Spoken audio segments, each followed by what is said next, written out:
On March 2, 2002, Canadian Corporal Rob Furlong peered down the sights of his .50 caliber Macmillan TAC-50 sniper rifle deep in Afghanistan's rugged Shah-e-Kot Valley. He could barely make out the silhouette of his target, who, like most of his friends, probably thought he was far enough away to be safe from the mortal danger lurking well beyond sight. On this particular day, however, the insurgent was dead wrong. Still and steady, Furlong waited for his spotter, Master Corporal Aaron Perry, to call out the range to the target. 2,430 meters, he said, 2,657 yards. Furlong did the math quickly. That was over 1.5 miles. Furlong and his spotter, members of the 3rd Battalion Princess Patricia's Canadian Light Infantry, were in Afghanistan as part of Operation Anaconda, a joint US-led mission aimed at rooting out al-Qaeda and Taliban forces in the region. Long-range shooting across the rugged Afghan mountains and valleys were just part and parcel of Furlong's day job. Little did they know, but this shot was about to land Furlong and Perry in the record books. Furlong adjusted his sights, accounting for windage, humidity, distance, temperature, ballistic coefficients, and the curvature of the Earth. That was just for the shot. He'd already spent plenty of time fine-tuning his rifle, adjusting charge loads to match his barrel acoustics, and refining the art of steadying himself prior to every shot. Furlong pulled the trigger. His rifle thudded into his shoulder. The whip crack of the bullet leaving the barrel reverberated throughout the valley. The seconds crept by as Perry watched the bullet arc towards its target. When it arrived, the outcome was unmistakable. Furlong had just broken the record for the longest confirmed sniper kill in history. His record lasted all of 7 years. In 2009, British sniper Craig Harrison took things a bit further, killing a Taliban fighter in Helmand Province, Afghanistan, from a distance of 1.54 miles. For Harrison, it was just another day on the job. The Canadians weren't about to be outdone by their British brethren, but it took 8 years to make it happen. In 2017, a Canadian Special Forces sniper broke Harrison's previous record by a long shot, killing an unsuspecting Iraqi insurgent at an insane distance of 2.19 miles. That's over half a mile further than the previous record. But what if I told you that wasn't even close to the furthest sniper kill ever recorded? What if I told you that record was recently broken somewhere in Ukraine in early December 2023? Today, we're zeroing in on the world's deadliest snipers, where precision meets power in a deadly dance of marksmanship. So grab your binoculars, steady your breathing, and get ready as we take aim at the incredible stories behind these modern-day maestros of the long-range game. Before we delve into the lives of some of history's greatest sharpshooters, you should know about Vyacheslav Kovalskiy, the Ukrainian sniper who recently set a new world record for the world's longest confirmed kill. Kovalskiy is unique because he looks nothing like your standard-issue special operator. That's because he was a 58-year-old ex-businessman by trade. Since Russia's illegal invasion, he has served as a sniper in the Ukrainian armed forces. Like many of the best snipers in the world today, Kovalskiy utilizes a specialized firearm known as an anti-material rifle, a hulking beast of a weapon that fires a massive .50 caliber 12.7 by 114 HL cartridge. His particular rifle, a Volodar Obryu, harkens back to the first anti-material rifles used by infantry in anti-tank roles on the battlefields of the World Wars. Manufactured in Ukraine by Mayak Arms, his single-shot sniper rifle is known by the apt nickname Horizon's Lord. The Ukrainians commissioned this particular rifle because they needed a weapon system that combined the best of current antimatter and sniper variations, something with a flatter trajectory, longer effective range, and ballistic punch less affected by heavy wind. Horizon's Lord makes this possible by adapting a specialized ammunition seated in a substantially wider case with an even greater powder load than normal. With match-grade rounds, this makes a world of difference in the gun's ultimate accuracy. Weighing in at only 33 pounds, it's relatively light and mobile compared to other .50 caliber rifles. Thanks in part to its folding stock and single-shot firing mode, it's also incredibly modular, a design feature that enables its users to easily detach the bolt head and barrel of the rifle to accommodate different caliber bullets as required. Kovalskiy's own rifle utilizes an optic designed in Japan and a barrel made in the USA to give it the greatest chance of hitting the target as possible. In short, this thing is as specialized as it gets. For the record, there are only 10 of these specialist sniper rifles in existence throughout the entire world today. Before making this historic shot, Kovalskiy had a lot of things to contend with. As reported, he and his spotter had been observing a group of enemy Russians cutting wood long before any opportunity arose to take a shot. Most snipers are incredibly selective about their targets in order to make each round count. After scanning each of the Russians in his sightline, Kovalskiy and his spotter realized that they were just lowly mobics of little consequence. What they wanted was a more meaningful target, an officer. Laying prone for hours in the freezing snow, one eventually showed up to oversee the work. The sniper team watched and waited for several more hours, hoping the perfect opportunity might present itself. It soon did. With his finger on the trigger, Kovalskiy waited until his spotter gave him the go-ahead with the simple words, "You can." Inputting the proper data into specialist software to calculate the impact of variables like wind speed and temperature, the duo fired a test shot. It was a fortunate decision, as Kovalskiy recalled how the test shot immediately revealed that they had gotten the bullet speed wrong. Loading in another 6-inch long 50 caliber cartridge, he pulled the trigger once more. "You have to shoot immediately because the wind changes constantly," he explained to a journalist. Traveling at 960 miles per hour, the bullet was airborne, and we're not making this up, for around 9 seconds, traveling a distance equivalent to 2 Brooklyn bridges end-to-end, 12,468 feet, 3.8 kilometers or 2.3 miles before hitting its mark. Kovalskiy and his spotter were already moving from their firing position when video recorded his target collapse in a lifeless heap. The impressive shot had smashed the previous distance record by more than 850 feet. Most experts agree that such a long shot involved a heavy dose of luck. All long-distance shooting does, to some extent. As former US Marine sniper instructor Steve Walsh pointed out, for conventional sniping, there are so many variables that are hard to quantify, so the reality is anything over about 1,300 meters, about 4,265 feet, can be more luck than skill. But having the tenacity, skill, and endurance to identify a viable target in harsh conditions, and the patience to wait for that window of opportunity is what sets Kovalskiy apart.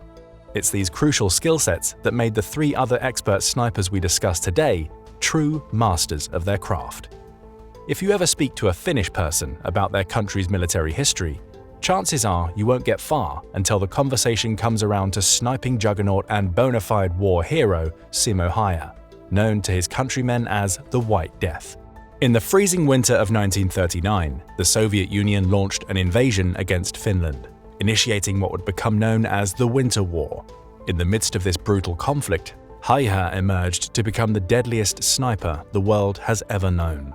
Born on December 17, 1905, in the small village of Rautjärvi, Finland, Häyhä was raised in a farming family. Spending his early years enduring rural hardship, Häyhä's introduction to firearms came at an early age, growing up in a country where marksmanship was not just a skill, but a way of life. He developed a keen interest in hunting and excelled in the precise art of shooting, often spending hours perfecting his aim in the dense Finnish forests. At age 17, he joined his local civil guard. Predictably, he became the ace of his shooting team and won numerous trophies at marksmanship competitions. It was in his teenage years that he gained an affinity for the rifle that would earn him global renown, the Mosin-Nagant Model 1891. As the Soviet Union sought to expand its influence in the Winter War, Finland found itself vastly outnumbered and outgunned. In this bleak and challenging landscape, Simo Häyhä, a farmer by trade, was called upon to defend his homeland. Little did anyone know that this mild-mannered Finn would soon become a symbol of Finnish resistance and tenacity. Having served in the military for 15 months in 1925 as part of a bicycle battalion, in 1938, Häyhä was again enlisted as a corporal in the Finnish army, where his skills as a sharpshooter were immediately recognized. He'd spent the previous decade as an avid fox hunter, a hobby that requires an immense amount of vigilance, patience, and cunning. Graduating with flying colors from Finnish Sniper School in 1938, his services were required the following November, at the outset of the Soviet invasion of his home country. He would see near-continuous frontline service for the duration of the 105-day Winter War. The only 7 days he spent behind the front lines was spent in a coma. More on that later. Armed with his own personal Mosin-Nagant bolt-action rifle, it became Häyhä's custom to never use a scope while in combat. This might seem like an insane personal handicap, yet it was also logical given the conditions he was fighting in. While Häyhä was reputed to have given up the practice after killing another sniper and realizing the glare of his scope had given him away, it was also true that optics didn't fare well in the Finnish winter. They had a tendency to fog up in the extreme cold. Finnish snipers, particularly Häyhä, took full advantage of these brutal winter conditions in Finland. Dressed in a white camouflage suit, Häyhä would nestle into the snow-covered landscape, making him nearly invisible to the encroaching Soviet forces. To cover up his frozen breath, he would put snow in his mouth and encouraged his peers to do the same. Häyhä's modus operandi was both similar to that of most of the world's best snipers and also devastatingly effective. From day to day, he would wait patiently in his concealed position, enduring sub-zero temperatures for hours on end. When Soviet soldiers came into his sights, Häyhä would strike with deadly precision. His kill count began to climb steadily, and his reputation as an invisible, lethal force spread like wildfire. It was Häyhä's iconic white camouflage suit that earned him the moniker the White Death. The nickname stuck, and for good reason. On December 21, 1939, he recorded a personal record 25 confirmed kills in a single day. He would only best this over a 3-day span in 1940, registering a further 51 confirmed kills. Because Häyhä's kills were only recorded when he was accompanied by other soldiers to act as witnesses, it's been said he accrued anywhere between 150 to 200 additional kills that went unconfirmed during the war. Häyhä wasn't a snob about his bolt-action Mosin. Sometimes he preferred to use a Suomi KP-31 submachine gun. Other times he used a light machine gun, most likely a Lahti Saloranta M26. It's claimed that he earned another 200 kills with these weapons, a testament to his skill as a marksman. Regardless of his weapon of choice, Häyhä was meticulous about cleaning his rifles. He checked them before and after every mission, and claimed to have never had a jam, an astonishing feat given the freezing temperatures he had to contend with. He liked to keep things simple. In his own words, he never aimed for the head, opting instead to fire at the mass center point of his targets. Like Kovalskiy, he shot quickly, because the aiming image tends to stay sharp only a brief moment. He liked to cover the sound of his shots with the noise of enemy vehicles. He allegedly ate sugar cubes and bread to fuel himself while waiting for targets to present themselves. One of the most significant chapters in Häyhä's wartime exploits unfolded during the Battle of Kolar, a crucial series of engagements fought in Ladoga's Karelia, Finland, between December 1939 and March 1940, where the Finnish forces of the 12th Division faced overwhelming odds. Häyhä, stationed in the freezing wilderness, became a nightmare for the advancing Soviet troops. The dense snow and freezing temperatures favored Häyhä, turning the battlefield into a deadly chessboard where he was the undisputed king. As the freezing temperatures confined the Soviet mechanized advance to a sparse series of predictable roadways, and Soviet soldiers, in general, lacked skis for cross-country travel, Häyhä simply holed up and made himself a capital nuisance to his enemies. Life in Kolar was far from easy. The Soviets fired as many as 40,000 artillery rounds in a single day. The Finns could barely fire 1,000 back. As the Finns earned their legendary reputation stopping the Soviet advance dead in its tracks, Häyhä achieved the unthinkable, averaged over 5 kills per day. His feat remains unparalleled in the history of sniping. As Häyhä's kill count soared, the Soviet forces grew increasingly desperate to eliminate him. They resorted to using counter-snipers, artillery barrages, and even deploying entire units to hunt him down. Yet Häyhä continued to confound his adversaries, adapting to new challenges with uncanny skill.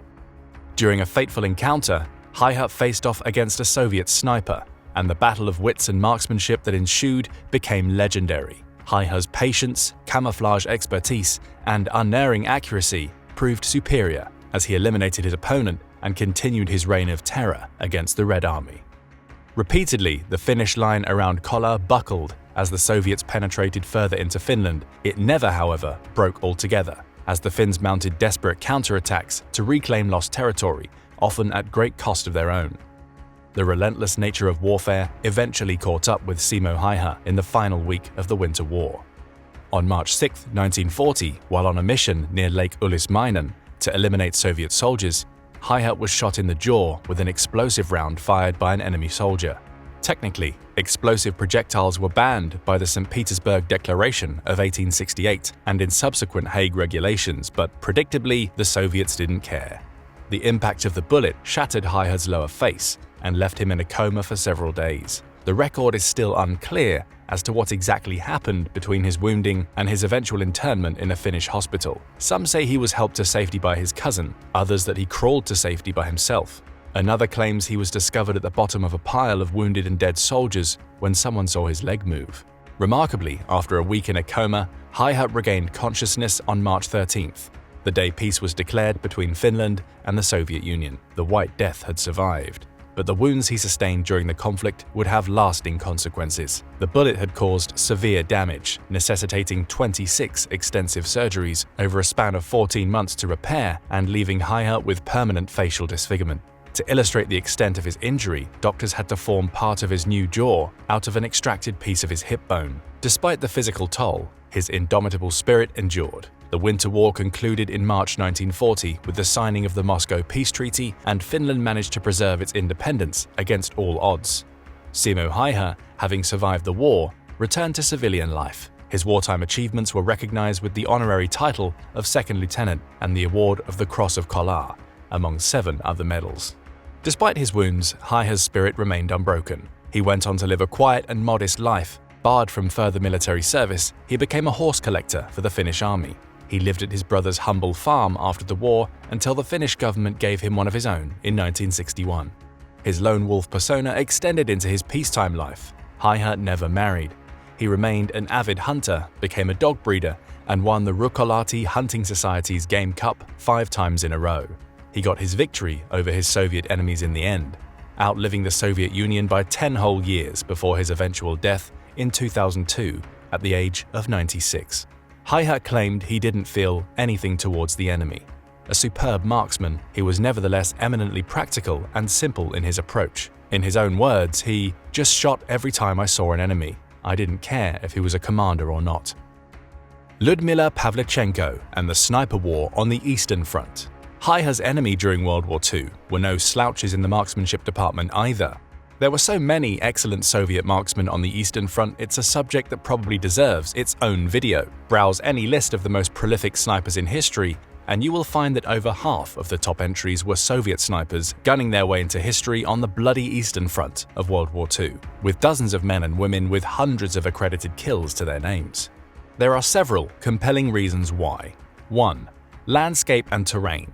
The Eastern Front covered vast expanses of varied terrain, including dense forests, open plains, and urban landscapes. The diverse environment provided ample opportunities for skilled snipers to utilize their marksmanship and concealment abilities effectively. The vastness of the landscape allowed snipers to operate at extended ranges, contributing to their success. 2. Winter conditions. The harsh winters on the Eastern Front, particularly in Russia, played a significant role. Soviet snipers were often trained to operate in extreme cold weather, taking advantage of the snow-covered landscapes for camouflage. The severe conditions also impacted the movements of enemy forces, making them more vulnerable to sniper attacks. 3. Soviet training and tactics. The Soviet Union placed a strong emphasis on sniper training and tactics. The Red Army recognized the value of sharpshooters in disrupting enemy movements, sowing fear among enemy troops, and providing valuable intelligence. 4. Political ideology and motivation. The Soviet Union, facing the brutal invasion by Nazi Germany, instilled a sense of patriotism and determination among its soldiers. Many Soviet snipers were highly motivated to defend their homeland against the invading forces.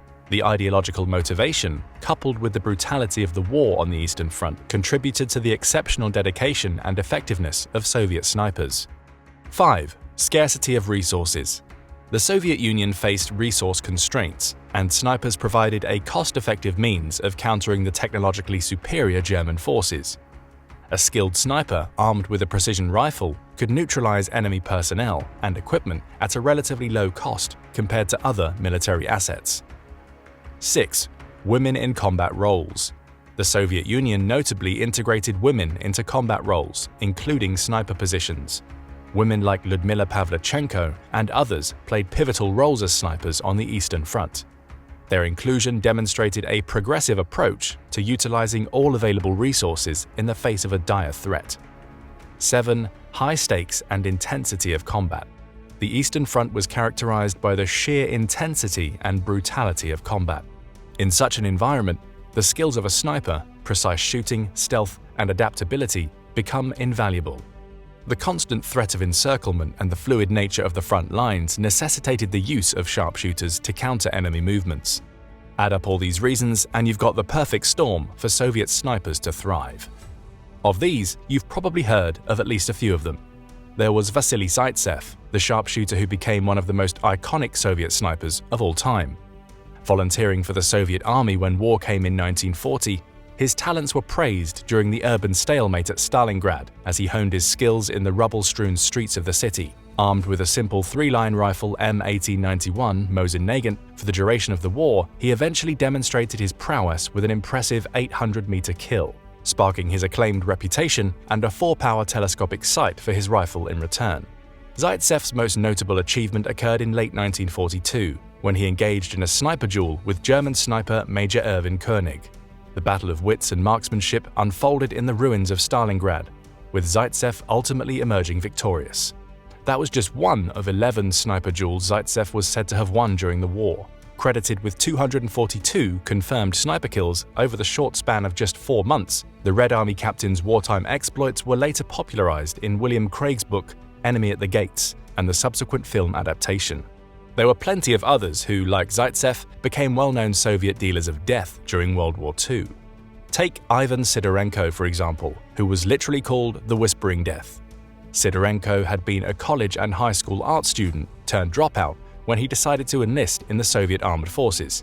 Serving as part of a mortar unit during the Battle of Moscow, it seemed that Sidorenko wasn't getting enough action for his liking. When his team had time off, he'd go off by himself and kill Germans on his own, using a customary Mosin Nagant rifle with telescopic sights. His superiors soon recognized that his marksmanship could be better employed as a sniper. He was granted the authority to act as a lone wolf, and his kill count soon soared into the hundreds. Sidorenko's lethal accuracy and ability to move stealthily through the rubble made him a formidable adversary for the German forces. Often he was asked to take trainees into combat with him so he could teach them how to covertly navigate a war zone. On one notable outing during the Battle of Moscow, Sidorenko reportedly blew up a German tanker truck and 3 tractors and successfully stalled the German advance and their supply lines all on his own. His rise was so meteoric he eventually rose to become assistant commander of the 1122nd Infantry Regiment, training some 250 snipers in the deadly arts. He was said to have killed as many as 500 men, though that number remains open to debate. Wounded in action 3 times, Sidorenko was eventually named a hero of the Soviet Union and lived on until 1944. There were other notable entries. Rosa Shanina, a woman who went by the fearsome nickname the Night Witch because she worked almost exclusively by night during the siege of Leningrad until she was fatally wounded in 1945. There was also Nikolai Yakovlevich Ilyin, who was so good at blending into his surroundings, he earned the moniker the Invisible Hunter, and Mikhail Surkov, the marksman of Leningrad, whose ability to neutralize enemy targets and provide crucial support to Soviet forces defending Leningrad played a vital role in the city's survival. Yet few were as successful or feared as the Soviet Union's deadly rose of death, a woman by the name of Lyudmila Pavlichenko, a female sniper who served during the sieges of Odessa and Sevastopol on the Eastern Front during World War II. Born on July 12, 1916 in Bieloservka, Ukraine, Pavlichenko would become not only the deadliest female sniper in history, with 309 confirmed kills to her name, but also an enduring icon of Soviet resistance against the Nazi onslaught. Lyudmila Pavlichenko's journey to becoming a legendary sniper began far from the battlefield. Growing up in an intellectual family, she displayed a keen interest in academics and literature. Her pursuit of higher education led her to the Kyiv University, where she studied history. Little did she know that the pages of history would soon be rewritten with her own deeds of valor. In 1937, Pavlichenko's life took a dramatic turn when she enrolled in a shooting club, a decision that would prove pivotal as the storm clouds of war gathered over Europe. Her innate talent for marksmanship quickly became apparent, earning her a place among the top shooters in the Soviet Union. When Germany invaded the Soviet Union in 1941, Pavlichenko, then a 24-year-old student, was among the first to volunteer for the Red Army. Like many young men and women her age, military training and enrollment in paramilitary sporting organizations was encouraged, even incentivized. Athletic, courageous, and eager, Pavlichenko did not want to sit around for the entirety of the war. Refusing an assignment as a nurse or factory worker, she insisted instead on joining the infantry and showcasing her natural marksmanship skills on the front lines. Enrolling at a local volunteer sniper school, she shocked the recruiter by presenting a spate of marksman's badges, paramilitary honors, and other diplomas as soon as she arrived. She was quickly admitted into the school, one of 2,000 female snipers who served in Soviet uniform during the war. Only 1 in 4 of them would live past 1945.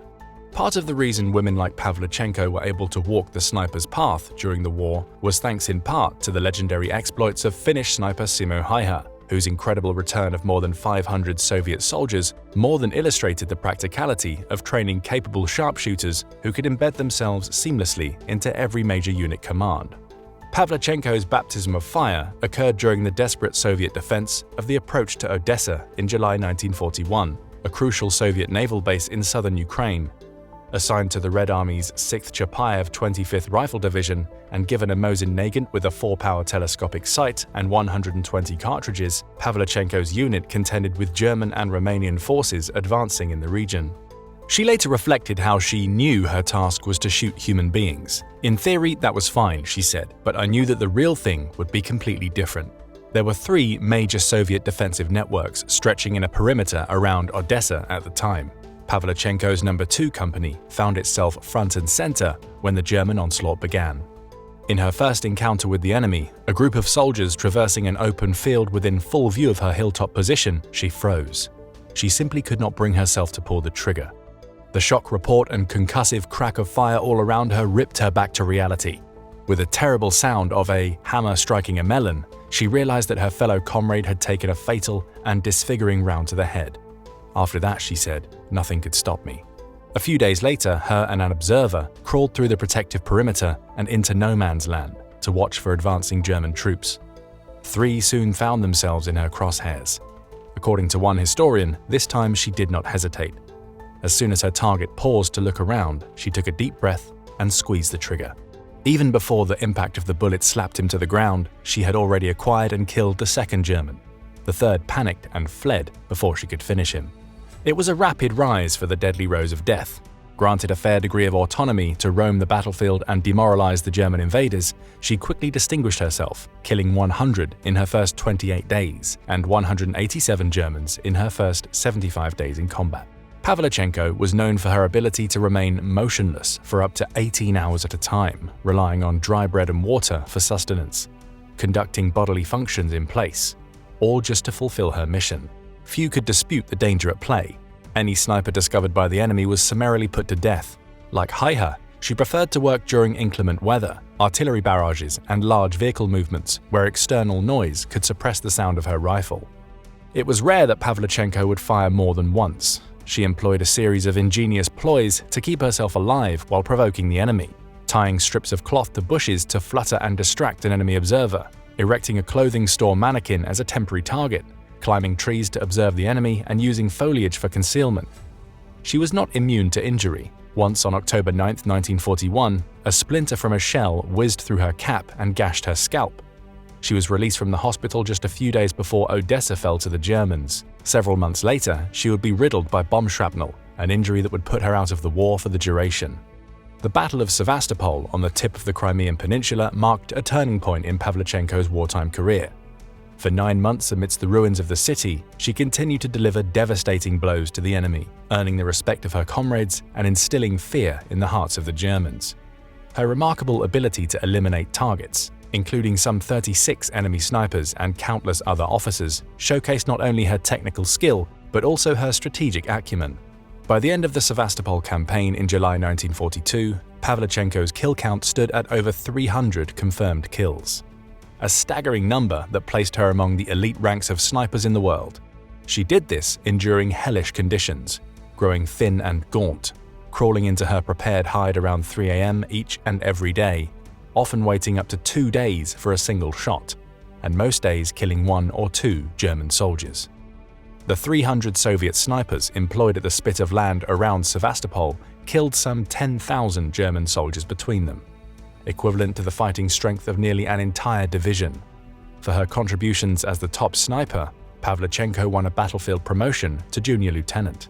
The Soviet press, recognizing the propaganda value of her achievements, began to tell the tale of a fearless young woman who had become a thorn in the side of the fascist invaders.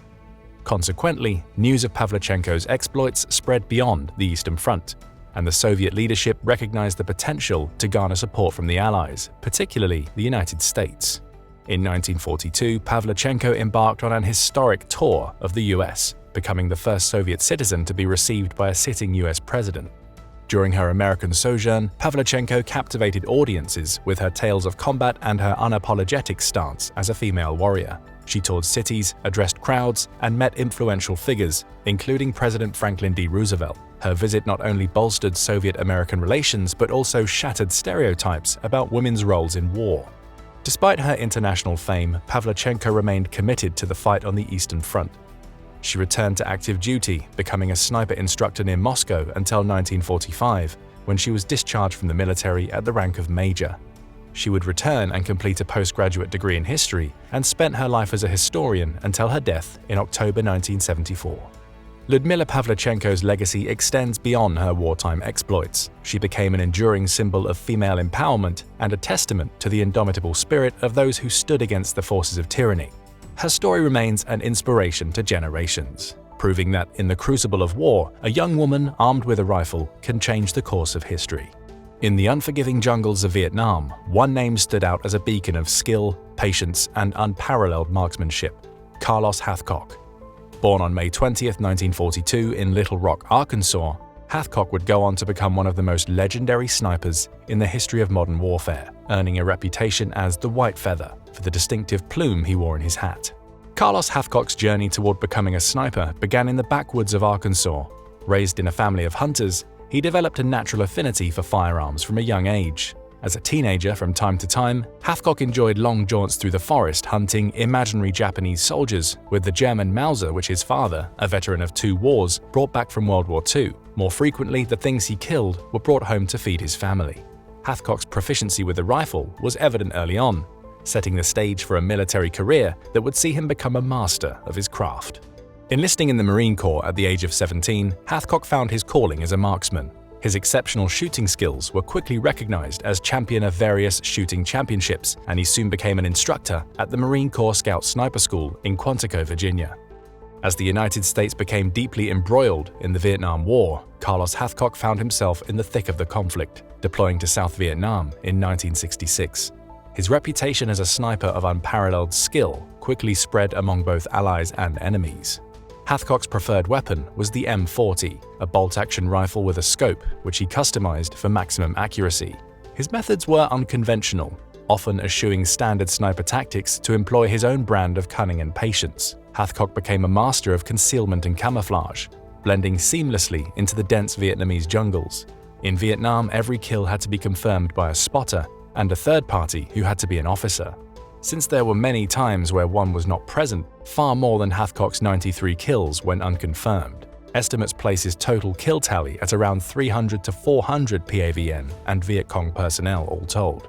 Hathcock was so feared, his enemies placed a $30,000 bounty on his head as a reward for his death. This was notable only in comparison to traditional bounties at the time. Most US snipers were only worth anything from $2,000 down to $8. They called him Long Trang, translated as White Feather, because of the white feather he kept in a band on his bush hat. Oftentimes, his Marine brethren would don white feathers in their caps simply to confuse the enemy. Aware of the impact Hathcock's death would have, they took it upon themselves to make themselves targets in order to confuse the counter-snipers. One of Hathcock's most notable accomplishments occurred during the Battle of Hill 55 in 1966. Tasked with eliminating a high-profile North Vietnamese general, Hathcock crawled for 4 days and 3 nights through enemy-infested terrain to reach his position. His approach was meticulous, avoiding detection and outsmarting the enemy at every turn. From a concealed spot nearly a mile away, Hathcock took aim and eliminated the North Vietnamese general with a single shot. This feat not only showcased his extraordinary marksmanship, but also highlighted his ability to navigate the treacherous landscape of war with unparalleled stealth. Thus, the legend of Carlos Hathcock was born. Hathcock's reputation as a sniper spread far and wide. In another legendary encounter near Hill 55, southwest of Da Nang, he found himself in a deadly game of cat and mouse with an enemy sniper known as Cobra. This North Vietnamese marksman was sent specifically to eliminate Hathcock, and thus began a tense and protracted duel. Hathcock was said to have barely noticed the glint of sunlight caught off the enemy sniper scope in the bushes when he turned and fired. At further inspection, he was discovered to have killed his pursuer through his scope. He kept the rifle as a personal trophy, but after later dutifully turning it into the armory, it was later stolen to his irritation. While other snipers like Simo Häyhä and Lyudmila Pavlichenko were prolific, Carlos was inhuman. Contending with humidity that would rival the steamiest day you've ever spent traipsing around at Florida's Disney World, thick vegetation and venomous snakes, in 1967, Carlos Hathcock achieved what was then considered the longest recorded sniper shot in history. Positioned near the Vietnamese-Cambodian border, he took aim at an enemy sniper who was harassing American troops. The distance was measured at 2,500 yards, about 1.42 miles, an astonishing feat considering the limitations of the technology available at the time. Firing a single shot, Hathcock killed the enemy sniper, showcasing not only his exceptional marksmanship, but also the effectiveness of his self-developed techniques. The shot remains a testament to Hathcock's ability to push the boundaries of what was considered possible in the realm of sniping. The shot was so impossible, Mythbusters said it was either a lie or incapable of being repeated. So a war historian found a real .308 sniper rifle, modified it to Hathcock's specs in his book, and had them test the shot. According to the record, it took Hathcock about a minute of controlled breathing, dead stillness, and wind sensing to take the shot. The Mythbusters tried it and eventually, after 3 hours of testing, managed to connect with the target over 3 football fields away with a round that had dropped to subsonic speeds. In the end, Hathcock's shot was, according to them, plausible, not probable, and effectively superhuman. For comparison, one of them explained the fine margins thus: being off by the pixel on a monitor would be a foot in actuality. It's the hardest myth we've ever tested accurately. Hathcock's dedication to his craft was legendary, as epitomized by the only mission he completed without the customary white feather in his cap. Asked to volunteer for a mission of indeterminate length at the end of his first deployment, he crawled more than 1,500 yards just to get an open shot at a known PAVN general. He had not been told anything about the mission until shortly after his acceptance, and it took him all of 4 days and 3 nights inching silently forward through the dense underbrush to get into position.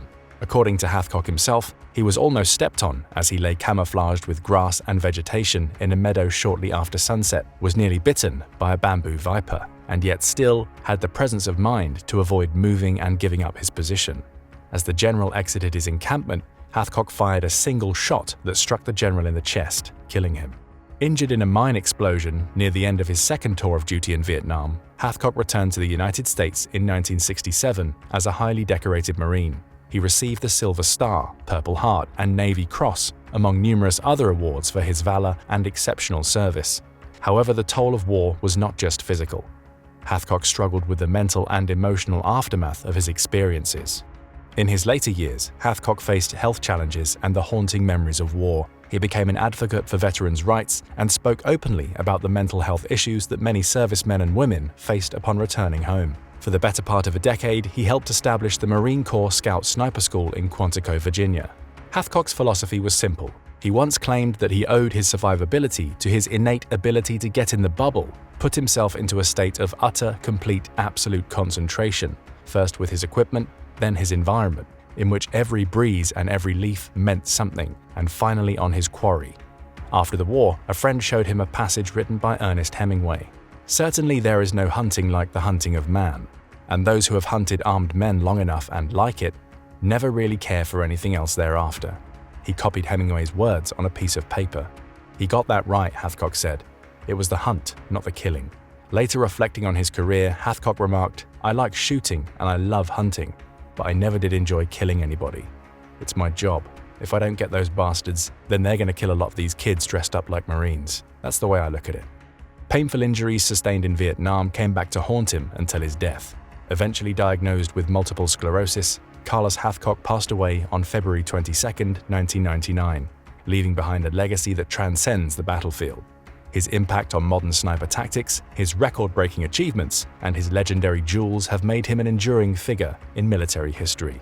Delving into the lives of history's deadliest snipers can yield a profound respect for the incredible skill, precision, and courage they exhibited on the battlefield. Each sniper's story is a testament to the complex and often harrowing nature of warfare, where individuals armed with nothing but a rifle and unwavering determination made a tangible tactical impact on the battlefield around them. The list of history's deadliest snipers extends far beyond those we've highlighted today. Many honorable mentions stand alongside those we've explored, like Chris Kyle, who, like Carlos Hathcock, became one of the most lethal and celebrated snipers in American military history. Serving as a Navy SEAL, Kyle's exceptional marksmanship and unwavering dedication during the Iraq War earned him the nickname The Legend among his comrades and the Devil of Ramadi among his enemies. Deployed to Iraq in 2003, Kyle quickly made a name for himself as a sniper with an unparalleled ability to neutralize threats from great distances. His lethal skills and keen sense of duty led to 160 confirmed kills, making him the deadliest sniper in US military history. There was also Billy Singh, an Anzac sniper during World War I, who earned fame and the nickname The Assassin for his lethal marksmanship at Gallipoli. Francis Pegamagabau, an Ojibwe sniper from Canada, was another standout in World War I. Known as the Ghost in the Trenches, he exhibited expert scouting and sharpshooting skills on the Western Front, becoming the most decorated Indigenous soldier in Canadian military history. And finally, there was Abdurasul Zarin, a sniper in the Iranian military during the Iran-Iraq War, who earned the moniker Persian Eagle for his exceptional marksmanship, which played a vital role in countering Iraqi forces. It was said that he killed around 2,000 Iraqi soldiers during the war, with the man himself claiming the number was upwards of 3,000, with 1,769 of them confirmed kills. A number that would even put Simo Häyhä's impressive record to shame, if true. These men and women all have one thing in common. Their career, chosen or not, demanded a unique blend of skill, discipline, and mental fortitude. Operating on the front lines, these highly trained marksmen played a crucial role in modern warfare, tasked with engaging enemy targets with unparalleled precision and stealth. Their craft demands continuous refinement of skills and an unwavering commitment to the mission, making them a vital asset on the modern battlefield, past, present, and future. So what do you think? Who would you vote for as the deadliest sniper of all time? Did we forget to mention anybody? Let us know in the comments, and don't forget to subscribe for more military analysis from military experts.